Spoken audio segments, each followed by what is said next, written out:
നമ്മുടെ കഥയുടെ പേര്.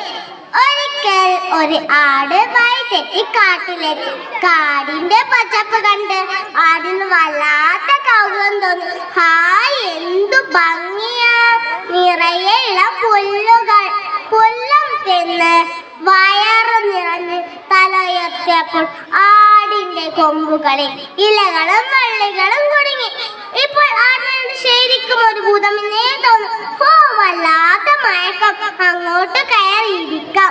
നാട്ടിലുള്ള ആളല്ലേ, താൻ ഇരിക്കുന്നിടം ഗുഹയാണെന്ന് അതുണ്ടോ അറിയുന്നു. കുറച്ചു കഴിഞ്ഞപ്പോൾ ഗുഹയുടെ ഉടമസ്ഥൻ സിംഹം അവിടെ ഏതൊരു പുതിയൊരു ജന്തു. ആ ഭീകര രൂപങ്ങൾ സിംഹം ആദ്യം ഒന്ന് പഴുങ്ങി, എന്നിട്ട് അലറിക്കൊണ്ടിരുന്നു. ആരാണ് എന്റെ ഗുഹ? എന്റെ ഗുഹയെ പുറത്തിറങ്ങാൻ.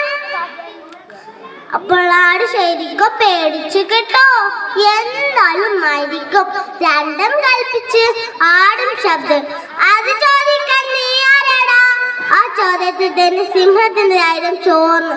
ഇവ ചില്ലറക്കരല്ലോ. അപ്പോൾ സിംഹം സാക്കല്ലേ ശ്വാസോളിയോട്ട് ഒറ്റ, ഞാൻ കാട്ടിലെ രാജാവ് സിംഹം, എന്റെ ഗുഹയെ പുറത്തിറങ്ങാൻ. അപ്പോൾ ആട് ചോദിച്ചു, അപ്പോൾ നീയാണല്ലേ കാട്ടിലെ രാജാവ് എന്ന് പറഞ്ഞു നടക്കുന്ന സിംഹം? നീ രാജാവെങ്കിൽ ഞാൻ ചക്രവർത്തി, സകല കാട്ടുകൾക്കും രാജാവ്. നിന്നെ തന്നെയാണ് ഞാൻ കാത്തിരിക്കുന്നത്. ഇത്രയും കേട്ടപ്പോൾ സിംഹം പേടിച്ചു തിരിഞ്ഞോടി. ഇതെല്ലാം കേട്ടുകൊണ്ടിരിക്കുന്ന കുറുക്കൻ സിംഹത്തിന് പിന്നാലെയോ. രാജാവേ, ഒന്ന് നിന്നാലോ? അങ്ങ് എങ്ങോട്ടാണ് പരോക്ഷമായി ഓടുന്നത്? നിൽക്കാൻ നേരമില്ല. ആ ചക്രവർത്തിയുടെ കഥ കഴിക്കും. ഏ ചക്രവർത്തിയോ? അതെ, അങ്ങനെ ഒരു ജന്തുവിന്റെ ഗുഹയിലിരിപ്പുണ്ട്. ഇനി കാട് രക്ഷയില്ല. രാജാവില്ലാത്ത മറ്റൊരു കാടൊന്ന് നോക്കട്ടെ. ഈ സിംഹത്തിന് പണ തടി മാത്രമേയുള്ളൂ, ബുദ്ധി തീരല്ല. കുറുക്കനുള്ളിൽ ഉറച്ചിരിച്ചു. പ്രഭോ, അങ്ങേ ഗുഹയിലൊരാടാണ്. ആടോ? അതെങ്ങനെ നിനക്കറിയാം? ഞാൻ എത്രയോ ആടുകളെ ഗ്രാമത്തിൽ നിന്ന് മോഷ്ടിച്ചിട്ടുള്ളതാ. അങ്ങ് വന്നാലും പേടിയാണെങ്കിൽ പിറകിൽ ഒളിച്ചാൽ മതി. ഒരു നിസ്സാര കുറുക്കന്റെ പിന്നെ രാജാവെ ഞാൻ ഒളിക്കണോ? സിംഹം വേർത്തു. പ്രഭോ, നമ്മുടെ വഴികൾ കൂട്ടിക്കെട്ടാം. ആ ജന്തു തിന്നുകയാണെങ്കിൽ ആദ്യം എന്നെ തിന്നോട്ടെ. അങ്ങ് വന്നാലും ഗുഹക്ക് മുന്നിൽ സിംഹത്തെയും കുറുക്കനെയും ഒരുമിച്ച് ആടിന് പേടിയായി.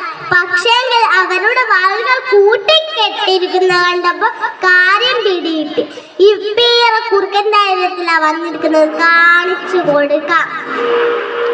ആടിന്റെ സൂത്രം മണത്തറിഞ്ഞ് കുറുക്കൻ കളിയാക്കിക്കൊണ്ട് ചോദിച്ചു, എത്തി ചക്രവർത്തി?